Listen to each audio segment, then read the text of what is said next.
மித்ரா டிவிக்காக அடியேன் அவினாசி ஜோதிலிங்கம், பிரசன்ன ஜோதிட ஆராய்ச்சியாளர். இந்த சேனலுக்கு நீங்கள் தொடர்ந்து ஆதரவு கொடுக்கணும். சப்போர்ட் பண்ணுங்க, சப்ஸ்கிரைப் பண்ணுங்க, ஷேர் பண்ணுங்க, உங்கள் நண்பர்களுக்கெல்லாம் இதை தெரிவிங்க. இதில் ஜோதிடம் சார்ந்த, ஆன்மீகம் சார்ந்த நல்ல கருத்துக்களை உங்களுக்காக பதிவிட காத்து கொண்டிருக்கிறோம். இன்றைக்கி நம்ம பார்க்க இருக்கிற ஒரு அற்புதமான தலைப்பு குடும்ப சுமை. அது ஒரு சுகமான சுமைகள்ங்க. இந்த பதிவு பேசும்போது மனம் இறுக்கமாக தான் இருக்குங்க. எனக்கு கூட என்னென்னா, நிறைய ஜாதகம் பார்க்க வருவாங்க. எல்லாருமே காசு பணம் வசதியோடு வர்றதில்லைங்க. சிலர் பில்டிங் கட்டுறேன், காம்ப்ளெக்ஸ் கட்டுறேன், தோட்டம் வாங்குகிறேன், இடம் வாங்குகிறேன், ஃபாரின் போகிறேன், என் பொண்ணை ஃபாரின் கட்டி கொடுக்குறேன், கார் எடுக்கலான் இருக்கேன், இப்படி ஒரு கேட்டகரி வருவாங்க. சிலர், சார் எல்லா குடும்ப சுமையும் என் மேலே தான், இதுக்கு அடுத்த லெவலுக்கு போகிறதுக்கு இல்லை இதில் டெவலப் பண்ணிக்கிறதுக்கு வழி சொல்லுங்கன்னு வரவங்க நிறைய. கண்டிப்பாக அவங்களுக்கு இன்னும் ஒரு படி மேலே போய் ஆத்மார்த்தமாக சொல்லணும்னு நான் ஆசைப்படுவேன். எல்லாருக்குமே சொல்கிறோம். ஏன்னா நல்லா இருக்கிறவங்களுக்கு பொருளாதாரம் இருக்கும், எப்படியாவது மேனேஜ் பண்ணிக்குவாங்க.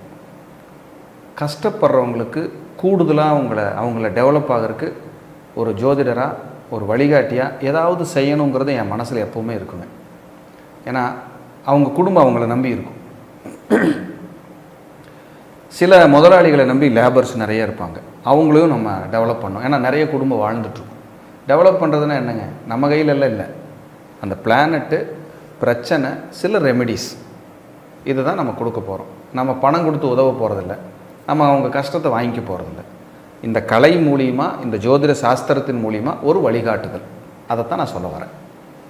அப்போது குடும்ப சுமை. குடும்பம்னா என்ன சார் அப்படின்னா, 2ஆம் இடம் சார். உங்கள் ஜாதகத்தில் குடும்பம்னா 2ஆம் இடம் சார். உங்கள் ஜாதகத்தில் 2ஆம் இடம். சுமைனா 8ஆம் இடம் சார். ரொம்ப சுமக்கிறது.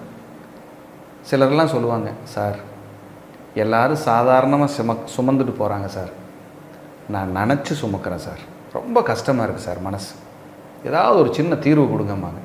அப்படியே நொறுங்கிருங்க இதயம் அவங்களுக்கு பார்க்கும்போது. நிறைய பேருக்கு ஃபீஸ் எல்லாம் வாங்காமல் பார்த்ததும் உண்டுங்க. அதை என்னோடய இதை சொல்லக்கூடாதுன்னு நினச்சேன். இந்த பதிவு அதுங்கிறதுனால சொல்ல வேண்டிய கட்டாயம். அந்த மாதிரிலாம் இருக்குங்க. அப்போது சுமைகளோடு வருவாங்க நிறையா. அதுக்கு ஏதாவது சின்ன தீர்வு அப்படிங்கிறது தான் நம்மளுடைய இந்த கண்டென்ட். அப்போ 2ஆம் இடம்ங்கிறது குடும்பம், 8ஆம் இடம்ங்கிறது சுமை.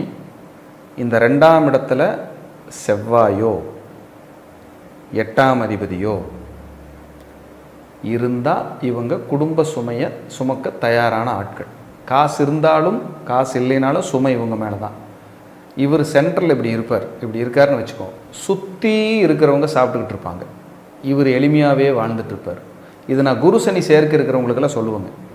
குரு சனி பார்த்துக்குது, குரு சனி சேருதுன்னா இவங்க சென்ட்ரலில் இருப்பாங்க, சுற்றி இருக்கிறவங்க சாப்பிட்டுக்கிட்டு இருப்பாங்க, இவர் எளிமையாக இருப்பார். அப்போ பாருங்கள், இந்த சுமைகள், இதை சுமூகமான சுமைகள்னு ஒரு திரைப்படமே வந்திருக்கு. அவ்வளோ கஷ்டம் அந்த படத்தில் பார்த்தோம்னா, அவருக்கு அந்த ஹீரோ கஷ்டப்பட்டு இருப்பார்.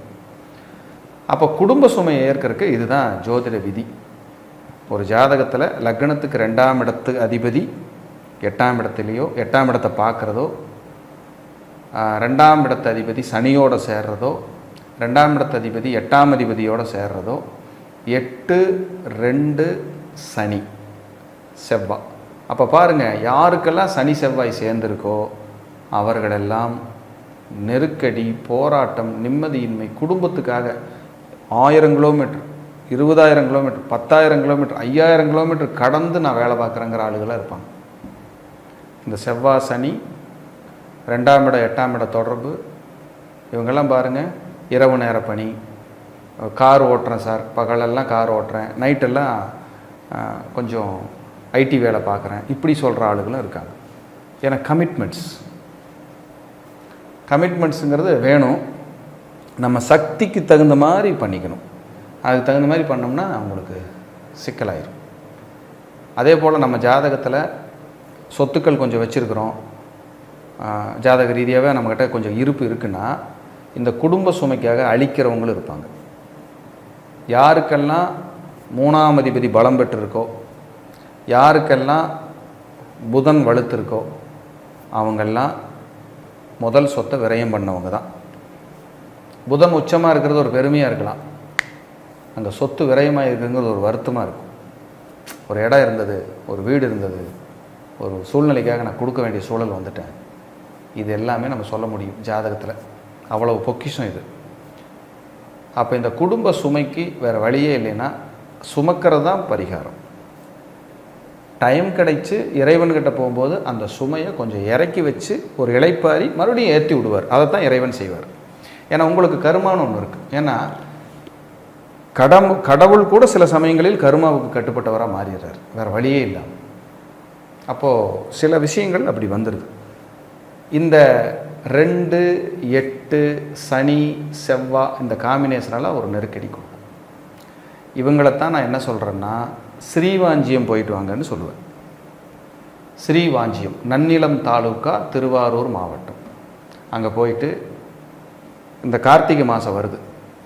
இந்த கார்த்திகை மாதத்தில் குப்த கங்கை அங்கே நீராடும்போது அங்கே வந்து கூட்டம் வந்து லட்சோபலட்சங்கள் வருவாங்க. இந்த கார்த்திகை மாதத்தில் ஞாயிற்றுக்கிழமை, ஞாயிறு வருகின்ற கார்த்திகையில் ஒவ்வொரு ஞாயிறு, ஐ திங்க் ஞாயிறு திங்களோ, நீங்கள் அதை கூகுளில் பண்ணிங்கன்னா அது வரும். அந்த நாளில் நீங்கள் போய் அதை பார்த்துக்குங்க, கூகுளில் போட்டு பார்த்துக்குங்க. அந்த நாளில் போய் அந்த குப்த கங்கையில் நீராடலாம் தெளிச்சுக்கிட்டு வந்தால் போதுங்க. கங்காதேவியே மனிதர்களெல்லாம் குளித்து அந்த சாபகோபங்கள் தோஷங்களெல்லாம் போய் அந்த நதிக்கு ஒரு சுமை ஏற்பட்டு அவங்க வந்து இங்கே குளித்து தன் சாபகோபங்களை தோஷங்களை நீக்கிட்டு ரெஃப்ரெஷ் ஆகிற நாளுன்னு சொல்லப்படுது புராணங்கள், சாஸ்திரங்கள். பாருங்கள் எவ்வளோ பவர். ஸ்ரீவாஞ்சி சாதாரண கோயில் இல்லைங்க. என் வாயிலிருந்து ஒரு கிளைண்ட் வந்தாங்கன்னா ஏதாவது அப்படியே மைண்டில் ஊறி ஸ்ரீவஞ்சியம் போயிட்டு வாங்கன்றேன். அந்த வாக்கு போயிட்டு வந்தாங்கன்னா சார் சூப்பராக இருக்குது அப்படிம்பாங்க, நல்லா ரிலீஃப் சார்மாங்க. அடியன் வருஷத்தில் எப்படியாவது ஒரு 2 தடவையாவது அங்கே போயிட்டு ஒரு 1 மணி நேரம் இருந்து நமஸ்காரம் பண்ணிட்டு வருவேன். அங்கே தான் யமதர்மராஜாவுக்கும் சித்திரகுப்தருக்கும் முதல் பூஜை. அப்புறம் தான் சிவன் அம்பாளுக்கெல்லாம் முதல்ல போனது நீங்கள் அவங்கள தான் கும்பிடணும். உள்ள ஒரே கருவறையில் 2 பேர் இருப்பாங்க. அப்போ அந்த சுமைகளை இறக்கி வைக்கணும். ஏன்னா சனியோட அதிதேவதை யமதர்மராஜா. பிரளயம் தான் செவ்வாய் சனி. பிரளயத்தில் திரும்பி நின்ன கோயில் அந்த கோயில். அதனால தான் பின்னாடி நந்தி இருக்கும், முன்னாடி நந்தி இருக்கும். வாஞ்சிநாத சுவாமி உச்சந்தலையிலிருந்து உள்ளங்கால் வரைக்கும் என்ன வியாதி, என்ன பிரச்சனை, என்ன தோஷமோ பூரா ரெக்கவரி ஆகுது. நல்லா ரிலீஃப் பண்ணும். 27 நல்லெண்ணெய் விளக்கு உள்ளே போய் யமதர்மராஜாவுக்கு முன்னாடியும் போடுங்க, சிவபெருமானுக்கு முன்னாடியும் போடுங்க. நல்ல ஆத்மார்த்தமாக வழிபாடு பண்ணுங்க. சார் மற்ற நாள் எப்போயாவது போனால் எப்போ சார் அந்த போகணும் நல்லா இருக்கும் அப்படின்னு உங்களுக்கு ஒரு இது வரும். சனிக்கிழமை போங்க அல்லது செவ்வாய்க்கிழமை போங்க. இது வெரி பவர். இல்லை பொதுவாக சிவனுக்கு உகந்த நாளான மண்டே அன்னைக்கு போங்க, திங்கக்கிழமை போயிட்டு வந்தீங்கன்னா உங்களுக்கு எங்கேயோ ஒரு மூலையில் ஒரு பாரமாக வாழ்ந்துட்டுருக்கிறேன் சார், பாரத்தோடு வாழ்ந்துட்டுருக்கிறேன் சார், ரொம்ப நெருக்கடியாக இருக்குது, பிரச்சனையாக இருக்குன்னா அங்கே போயிட்டு வாங்க. சொல்ல வேண்டியது என் கடமை, செய்கிறது உங்கள் கடமை. பலன் அழைக்கிறது இறைவனுடைய செயல். பலன் கிடைக்கணும்னு நம்பி உறுதியாக போங்க. ஏன்னா நம்பினோர் கெடுவதில்லை 4 முறை தீர்ப்பு. மனுஷனை நம்பினாலும் இறைவனை நம்பினாலும் இதுதான் ரூல். நம்பிக்கையோடு ஒரு இடத்துக்கு போகணும். ஒரு இடத்துல ஒரு சின்ன ஒரு கல் மாதிரி இருக்கும், அது குலதெய்வமாக சில பேர் வழிபட்டுட்டு இருப்பாங்க. நம்பிக்கை, இதுதான் என் சாமி, இதுதான் என் முன்னோர்கள் நின்ன இடம், இந்த இடம் தான் என்னை வாழ வைக்குது, இந்த இடம் தான் எனக்கு ஆசீர்வாதம் பண்ணுதுன்னு நம்பி நின்றுட்டுருப்பாங்க. அந்த நம்பிக்கை விதைச்சிருச்சுன்னா அந்த சக்கராஸ் எல்லாம் உள்ளே புதுப்பிச்சு அந்த நம்பிக்கையை டெவலப் பண்ணிடு. அது பிரபஞ்சத்தில் கலந்து உங்களை ஆசீர்வாதம் பண்ண ஆரம்பிச்சோம். அவ்வளவும் பெரிய ஒரு சக்தி, அவ்வளவும் பெரிய ஒரு விஷயம் இது.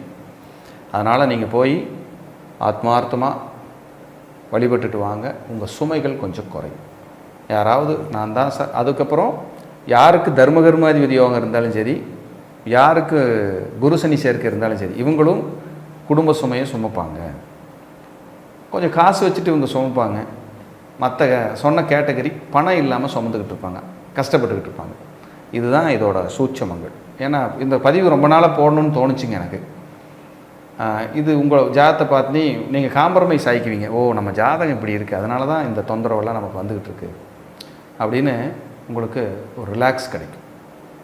அப்படியே ஸ்ரீவாஞ்சியம் போயிட்டு அங்கே வேண்டிட்டு முடிஞ்சால் அப்படி அங்கேருந்து வந்தீங்கன்னா ஒரு 25 கிலோமீட்டர் வந்தீங்கன்னா திருவாரூரில் தியாகராஜர் சாயந்தரம் 6 மணிக்கு சாயரட்சை நடக்கும். நித்திய சாயரட்சை, தேவ சாயரட்சை, 33 தேவர்களும் அந்த சாயரட்சையில் கலந்துக்குவாங்க.